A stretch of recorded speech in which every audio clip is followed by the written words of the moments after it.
Bismillah.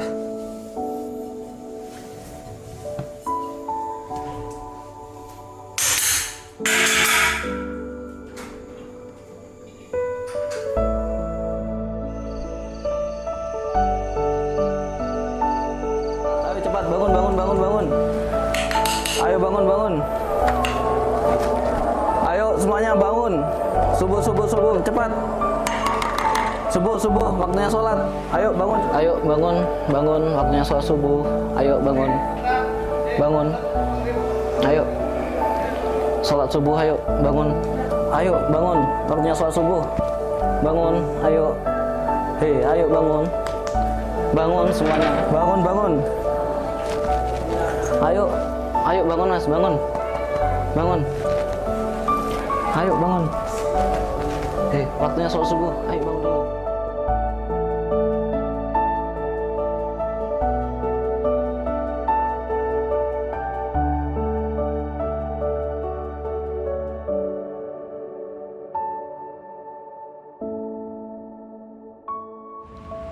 Beginilah hari-hariku dimulai. Sebagai pengurus, aku harus selalu siap 24 jam melayani kehidupan di pesantren. Tapi sepertinya keberadaanku tidak cukup dihargai. Dan di sini kesabaranku sedang ditempa.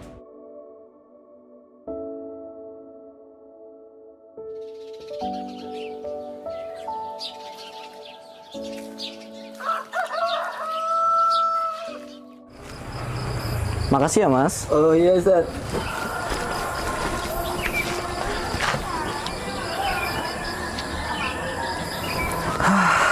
Terus sampai akhir. Alhamdulillah bisa istirahat sejenak. Dari mana Ustaz? Biasalah mas, habis ngontrol asrama. Siapa tahu ada yang bolos sekolah dan sembunyi di kamar. Walah, ya sudah Dad, semangat. Siap mas, terima kasih ya mas. Ya.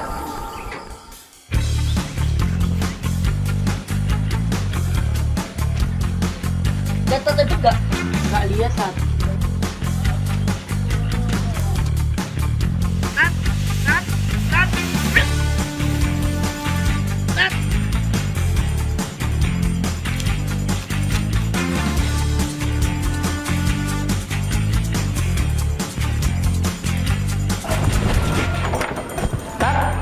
Tak.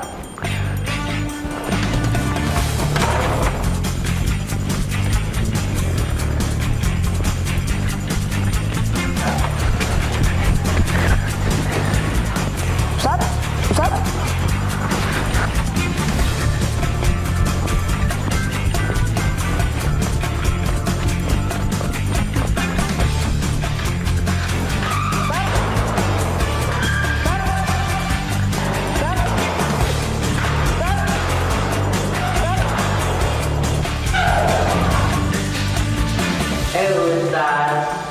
Waduh.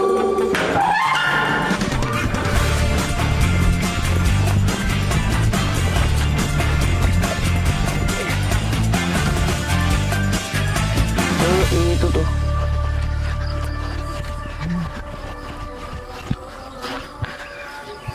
Ustaz, titim balik ya Ustaz, Samuel. Baru aja minum kopi Bustani Ustaz. Emang ada apa Ustaz? Waduh, penting ya Ustaz, saya kurang tahu Ustaz. Wah, baik Ustaz, saya kesana Ustaz. Sebentar Ustaz. Siap Ustaz, cepetan Ustaz.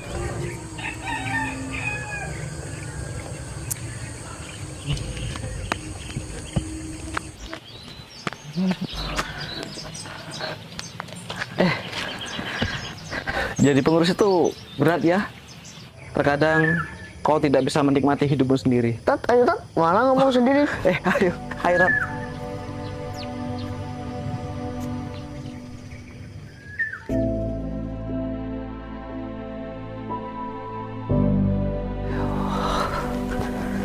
Capek banget jadi pengurus ini.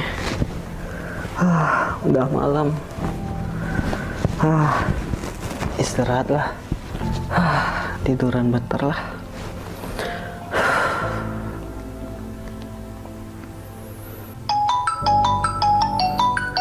Ya Allah. Siapa nelfon malam-malam ini? wali santri. Halo, assalamualaikum Ustaz. Saya walinya Dika. Iya Pak, ada apa? Anak saya kehilangan uang Ustaz. Gimana ini? Harusnya pesantren itu jadi tempat yang aman. Kok bisa anak saya kehilangan uang? Tolong segera ditindaklanjuti. Kalau tidak, saya lapor polisi ini. Pak, begini Pak. Kami sebenarnya sudah menghimbau dari awal kepada santri untuk mengamankan uangnya masing-masing dan meminta mereka untuk mengunci lemarinya, Pak. Masalahnya Ustaz, Lemari anak saya dibobol, Ustaz. Pokoknya saya gak mau tahu. Siapapun pelakunya harus segera ditangkap. Dan sampean sebagai pengurus harus bertanggung jawab. Baik Pak, untuk masalah ini kami tindak. Gimana sih jadi pengurus gak beres? Ya Allah, dimatikan. Gini amat jadi pengurus. Ada aja masalahnya.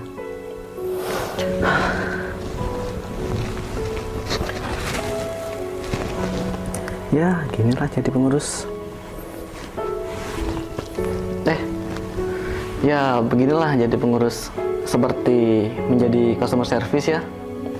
Kita harus menyediakan telinga untuk mendengarkan keluh kesah orang-orang dan bahkan dimintai pertanggungjawaban atas perbuatan yang kita tidak lakukan.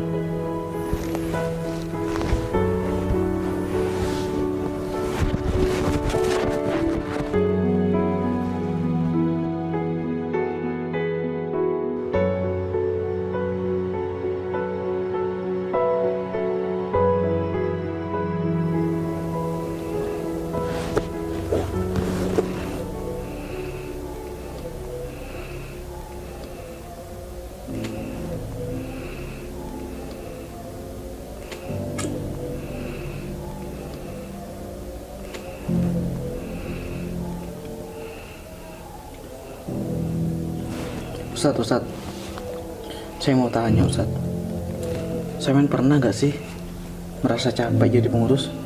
capek kenapa Ustaz? Ya bayangin aja Ustadz, kita di sini itu dituntut untuk multitasking, menghandle banyak hal dan mengurusi banyak hal, ini itulah banyak punya Ustadz, dan bahkan kita itu lupa untuk mengurus diri sendiri Ustadz. Capek itu kan manusiawi Ustaz. Niat kita kan memang berkhidmat kepada pesantren. Iya sih, tapi gimana ya Ustadz ya? Kalau kata anak sekarang itu jadi pengurus ibaratkan ingin membahagiakan orang lain, padahal diri kita sendiri tidak bahagia Ustadz.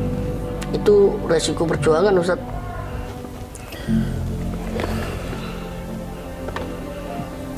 Ustadz, saya mau izin ya Ustadz, sebentar aja, 3 hari Ustadz. Waduh, mau kemana sama Ustaz? Saya mau pulang ke rumah, saya mau healing, saya capek, saya jenuh di sini Ustadz. Waduh, terus yang menghandle tugas-tugas sampean siapa Ustaz? Ya, sampean lah Ustadz. Saya kan nggak serajin dan sepandai sampean Ustaz. Sudah lah, bismillah. Ustadz bisa lah, saya izin sebentar aja kok, 3 hari aja Ustadz. Saya titip anak-anak ya Ustadz. Ya Ustaz, hati-hati Ustaz. Udah Ustadz, saya mau packing barang dulu ya Ustadz ya. Ya Ustaz.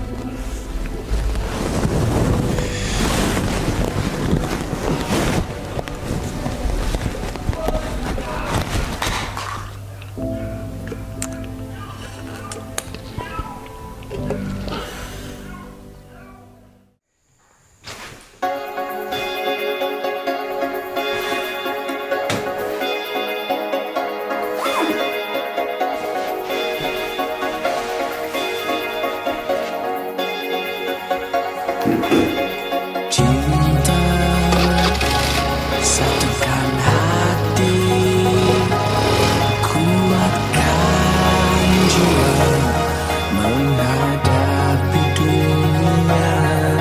Segala cinta dan luka, kuatkan semua persahabatan kita.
nelpon.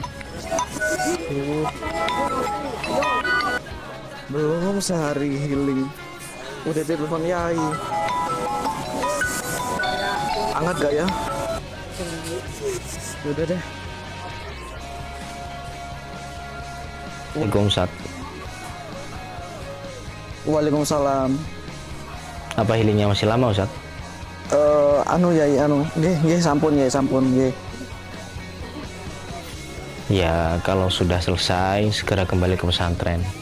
Nggih Yai, ini sudah mau perjalanan ke pondok Yai. Ya saya barengi ngurusin anak-anak santri ya. Nggih. Ya udah, assalamualaikum. Waalaikumsalam warahmatullahi wabarakatuh. Yai nelpon, suruh cepet-cepet balik ke pondok. Ya udah deh, cepet-cepet dulu.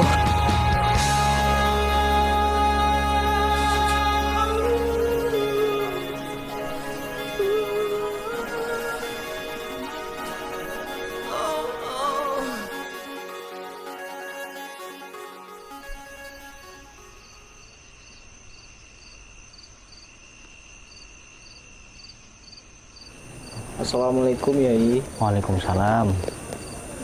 Monggo mriki Ustaz. Monggo.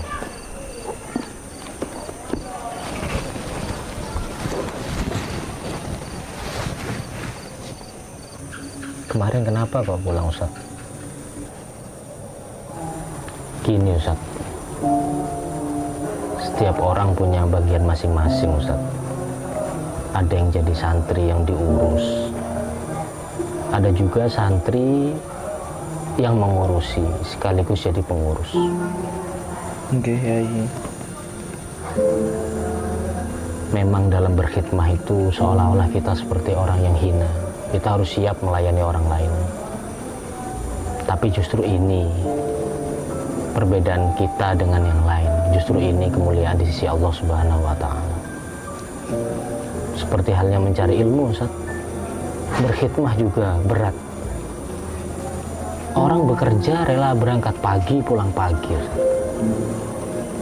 Dalam berkhidmah yang tentu levelnya di atas orang bekerja, tentu juga kesulitannya lebih tinggi. Ustadz, jangan salah sangka, saya sampai saat ini masih berkhidmah. Saya masih banyak menerima keluhan dari sana sini, tapi saya selalu membesarkan hati saya, Ustadz. Dan saya meyakini bahwa ini adalah lagu khidmah saya kepada abah saya. Saya menganggap sampean, teman-teman, itu santrinya abah, bukan santri saya. Dan dalam berkhidmah memang kita perlu membagi posisi. Saat ini saya berkhidmah, sampean berkhidmah. Bedanya hanya pos dan tugas masing-masing. Al-ilmu bita'allum, Ustaz. Ilmu itu bisa diperoleh melalui belajar. Wal barokah bila khidmah, sedangkan keberkahan itu bisa diperoleh melalui khidmah. Ya, khidmah kepada teman, kepada guru, kepada orang tua, ataupun kepada lingkungan. Lalu apa yang dinamakan barokah? Barokah itu adalah ziyadatul khair, Ustaz. Barokah itu bertambahnya kebaikan. Apa ada orang yang berilmu tapi tidak bertambah baik? Banyak sekali, Ustaz. Coba sampai lihat di berita-berita, lihat di sosial media. Banyak orang itu yang ilmunya tinggi, pangkatnya berderet-deret, gelarnya berderet-deret, tapi dia ditangkap KPK. Banyak pengusaha profesional, mereka menguasai ilmu bisnis, tapi ternyata menipu. Ini menunjukkan adanya orang yang berilmu tapi tidak bertambah kebaikannya. Na'udzubillahi min dzalik. Dulu ada khodimnya Abah, namanya Pak Hilal. Pak Hilal itu setiap hari beliau melakukan pengabdian khidmah dengan cara yang unik dan sepele, Ustaz. Beliau itu setiap hari selalu menata rapi sandalnya Abah setiap Abah itu mau melakukan pengajian. Kadang juga Pak Hilal menata sandalnya teman-temannya, karena teman-temannya juga berstatus sebagai pencari ilmu. Setelah Pak Hilal pulang ke rumah, Allah mentakdirkan Pak Hilal menjadi orang yang kaya raya, pengusaha sandal yang kaya raya di daerahnya. Saya yakin Ustaz, Pak Hilal nggak pernah punya bayangan jadi pengusaha sandal ketika di pesantren. Ya, walhasil semoga sampean ini semangat dalam berkhidmah. Nggak ada di dunia ini yang namanya susah terus-menerus. Pasti ada sesuatu yang menyenangkan. Setiap sampean jenuh, sampean payah, sampean merasa capek, semoga kisah-kisah seperti kisahnya Pak Hilal ini menjadi motivasi buat sampean. Terima kasih Yai. Mohon doanya. Saya izin pamit ke kamar dulu. Ya, semangat Ustaz. Nggih, Yai. Matur nuwun Yai.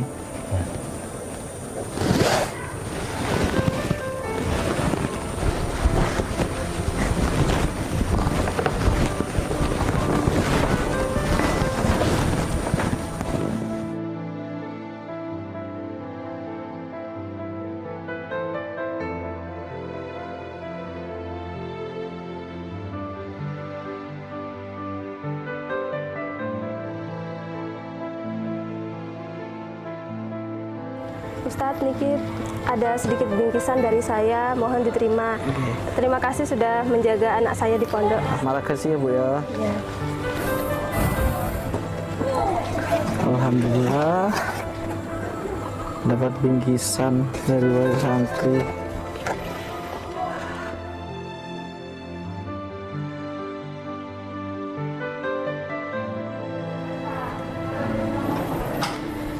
Ustadz, makasih Ustadz. Berkat sampean saya lulus wisuda. Oh iya, selamat ya. Semangat terus belajarnya ya.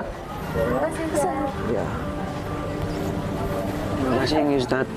Berkat sampean saya bisa mengaji dengan lancar. Alhamdulillah. Terus belajar ya, semangat belajarnya ya.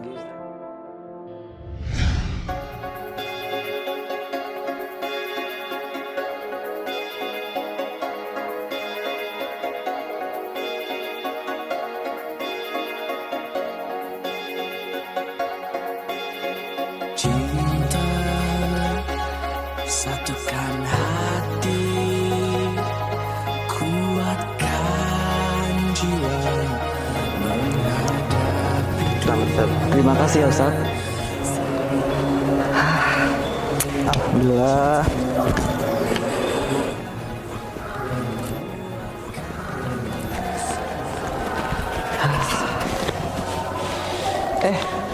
Berkhidmat itu ternyata menampaki jalan kesunyian ya. Mungkin ia sepi dari tepuk tangan, akan tetapi sejatinya ia adalah proses menampaki tangga kemuliaan.